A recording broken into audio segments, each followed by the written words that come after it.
மதுரையில தாஜ் ஹோட்டல்ல கடந்த 14/9/2025 ஞாயிற்றுக்கிழமை மதியம் 12 மணியிலிருந்து 2 மணி வரை அந்த தாஜ் ஹோட்டல்ல கூட்டம் நடத்தப்பட்டிருக்கு. சுமார் 200 பேர் அந்த கூட்டத்துல கலந்துருக்கிறாங்க.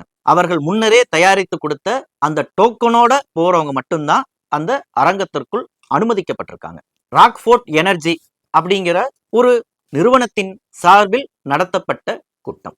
என்னப்பா இது நியோமேக்ஸ் விவகாரத்தை பத்தி பேசிட்டு இருக்கிறப்ப ராக்ஃபோர்ட் எனர்ஜி அப்படின்னு ஒரு கம்பெனிக்காரன் நடத்தின கூட்டத்தை பத்தி பேசிட்டு இருக்கிறீங்களேன்னு ஒரு கேள்வி எழலாம். நியோமேக்ஸுக்கு துணை நிறுவனங்களை தொடங்குறது என்ன அவ்வளவு கஷ்டமான காரியமா?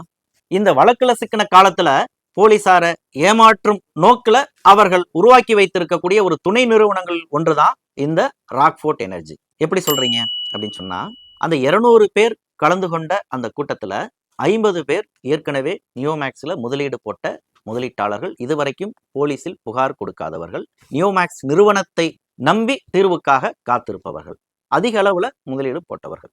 அந்த கூட்டத்துல பங்கேற்ற சிறப்பு விருந்தினர் யார் தெரியுமா?